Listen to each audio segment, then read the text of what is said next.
Bismillahirrahmanirrahim. Assalamualaikum warahmatullahi wabarakatuh. Selamat pagi, selamat siang, dan selamat malam kepada kalian yang menyaksikan video explainer ini yang akan menjelaskan tentang pendidikan IPS di Inggris. Sebelumnya, perkenalkan kami dari kelompok 10 yang beranggotakan Acil Ridwan, Auli Ija Ahyati, Evi Mailita, dan Sheila Sylvia. Ada beberapa pembahasan yang akan kita bahas, dimulai dari latar belakang IPS di Inggris, selanjutnya cakupan IPS di Inggris, berikutnya kurikulum IPS di Inggris, dan yang terakhir pelaksanaan dan pembelajaran IPS di Inggris. Yang pertama adalah latar belakang IPS di Inggris. Setengah abad setelah revolusi industri pada abad 18 atau tepatnya tahun 1827, Inggris memasukkan IPS atau Social Studies dalam kurikulum, tepatnya di sekolah rugby. Tujuan dimasukkannya IPS ke dalam kurikulum karena berbagai akibat dari revolusi industri di berbagai negara juga di dunia sudah terjadi. Perubahan yang paling nampak adalah perilaku manusia yang diakibatkan oleh kemajuan teknologi dan ketercukupan. Ilmu pengetahuan dan teknologi yang terus berkembang menjadikan suatu bangsa yang semakin maju dan modern. Namun tak luput dari dampak buruk di mana perilaku manusia semakin kompleks yang kemungkinan negatifnya akan terjadi masalah di masyarakat. Sehingga untuk mengatasi berbagai masalah yang ada di lingkungan masyarakat, tidak hanya menggunakan kemajuan teknologi, namun diperlukan adanya suatu pendekatan program pendidikan formal. Dr. Thomas Arnold merupakan kepala sekolah rugby sekaligus yang memasukkan Social Studies ke dalam kurikulum pembelajaran. Kondisi masyarakat Inggris pada masa itu sangat kacau di mana terjadi penindasan kaum miskin oleh golongan kaya. Juga terjadi dekadensi moral. Dekadensi moral adalah suatu keadaan di mana telah terjadinya kemerosotan moral akibat individu maupun kelompok tidak menaati aturan, serta tata cara berlaku di masyarakat. Kondisi yang bobrok inilah yang menarik perhatian Dr. Thomas Arnold. Ia berpikir cara apa yang dapat diberikan oleh lembaga pendidikan untuk memulihkan keadaan masyarakat yang bobrok itu. Dari hasil studi dan refleksi yang ia lakukan, ia menyimpulkan untuk memasukkan Social Studies dalam kurikulum sekolah. Ia ingin memulihkan kehidupan masyarakat yang dimulai dengan rehumanisasi anak-anak yang jiwa dan fisiknya belum diisi apa-apa. Percobaan yang ia lakukan pun berhasil, memperbaiki masyarakat dimulai dengan anak-anak. Keberhasilan itu pun ditiru oleh banyak sekolah dan guru-guru di Inggris. Dengan IPS atau Social Studies secara bertahap, kehidupan masyarakat pun mulai pulih. Pembahasan selanjutnya yaitu mengenai cakupan IPS di Inggris, yang mencakup kehidupan sosial, yaitu salah satunya mengenai perubahan sosial dalam masyarakat Inggris. Beberapa contoh social studies di Inggris diantaranya adalah sejarah, yang mencakup periode tertentu untuk dipelajari melalui berbagai sumber yang mencakup artefak, gambar, dokumen, peta, situs, dan bangunan. Konsep sejarah seperti mengenali perubahan dan kontinuitas, membangun sebab akibat, dan mengembangkan kesadaran kronologis juga dimasukkan. Dalam kurikulum nasional, beberapa unit studi yang dipelajari dalam sejarah yaitu mengenai perubahan dalam kehidupan dan cara hidup orang-orang di sekitar, cara hidup orang di masa lampau yang tinggal di daerah lokal atau di tempat lain di Inggris, dan kehidupan pria, wanita, dan anak-anak yang diambil dari sejarah Inggris dan sejarah dunia, serta unit pelajaran yang lain. Yang kedua yaitu geografi. Dalam geografi mencakup berbagai pengetahuan geografis tentang berbagai tempat dan lingkungan manusia dan juga lingkungan fisik. Siswa akan mempelajari tentang pola dalam fitur fisik bumi serta prosesnya dan aktivitas manusia yang membuat atau mengatur fitur-fitur tersebut. Dalam geografi, unit studi yang dipelajari siswa diantaranya yaitu mengenai pengetahuan tentang sumber daya alam, mengenai ekstraksi atau permanenan dan penggunaan sumber daya alam dalam skala global, faktor-faktor yang mempengaruhi perkembangan ekonomi dan kualitas hidup global, tanggapan terhadap ketidaksetaraan global, dan juga tentang pelestarian sumber daya global. Yang ketiga adalah kurikulum IPS di Inggris. Negara Inggris menganut nasional kurikulum, yaitu terbagi menjadi 2 jenjang pendidikan. Yang pertama adalah praprimer. Pada jenjang ini digunakan untuk membuat sistem wajib belajar pendidikan anak usia di bawah 5 tahun. Biasanya berawal dari anak berusia 3 tahun.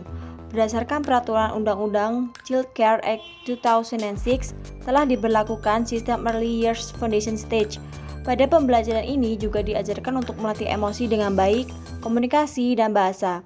Yang kedua adalah primer dan sekunder. Pada jenjang ini merupakan salah satu program wajib belajar sampai dengan usia 16 tahun. Selanjutnya ada sistem pendidikan di Inggris terbagi atas 4 bagian, yaitu yang pertama adalah primary education, yang kedua secondary education, yang ketiga further education, dan higher education. Materi yang diajarkan dalam pembelajaran IPS di Inggris adalah sebagai berikut. Yang pertama ada geografi, kedua letak atau luas wilayah Inggris, ketiga batas wilayah, keempat keadaan alam, kelima iklim, dan keenam perekonomian sejarah. Pengetahuan dan ilmu geografi sangat diperlukan untuk kita agar mampu memahami pola hidup, aktivitas, dan kehidupan setiap manusia. Charles Grisner mendefinisikan geografi dalam Geography is Important 2007. Dia berpendapat bahwa mempertimbangkan sesuatu yang besar mengenai bumi, fitus, dan kondisi alam. Inggris memiliki iklim sedang di mana curah hujan per tahunnya relatif rata. Kondisi penduduk pada tahun 2015, Inggris mencapai 65,1 juta jiwa. Sejarah merupakan pelajaran yang diajarkan kepada peserta didik mulai dari umur 3 tahun sampai 16 tahun, di mana hal ini akan membuat anak menjadi lebih berpikir kreatif, mencari argumen, dan mempertimbangkan kebenaran.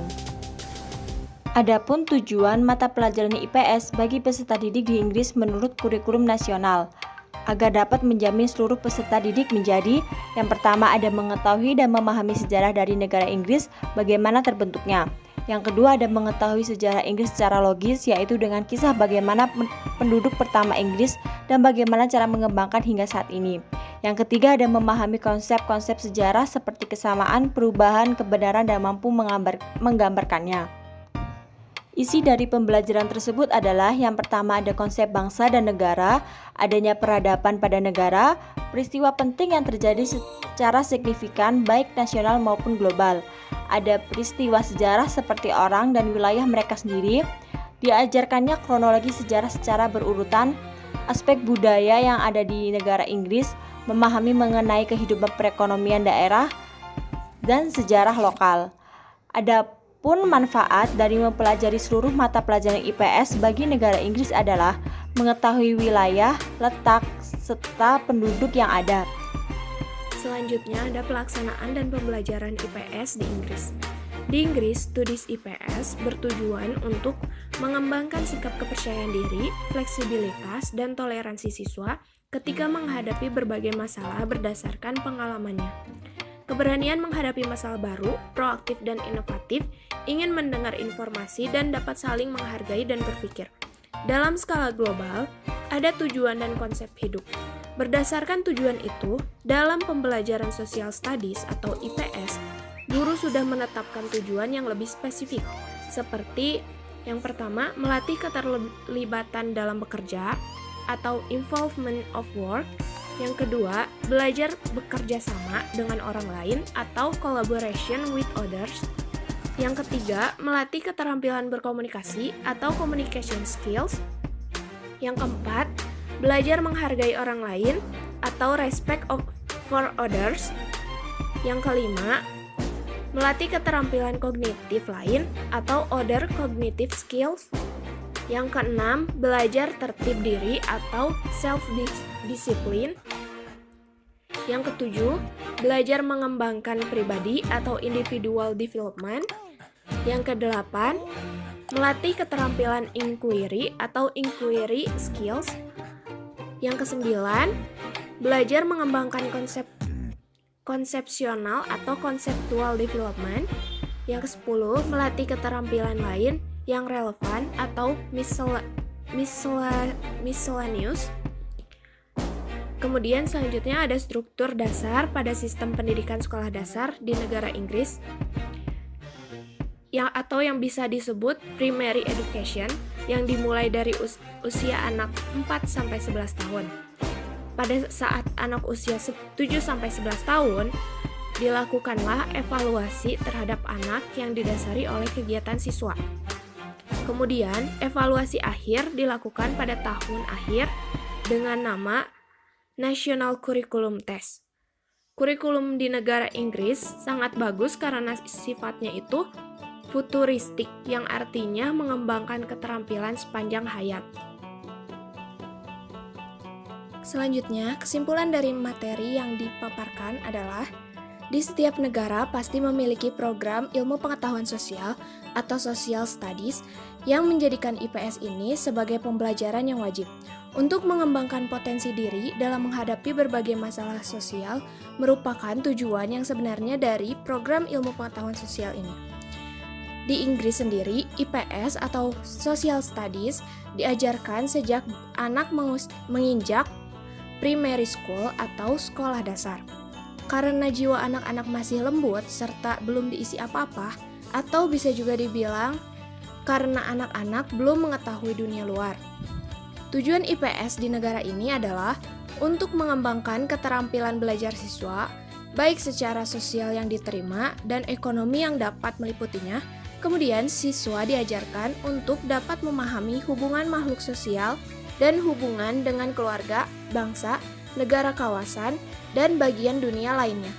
Terima kasih telah menyaksikan video explainer ini. Semoga bermanfaat untuk semuanya. Wassalamualaikum warahmatullahi wabarakatuh.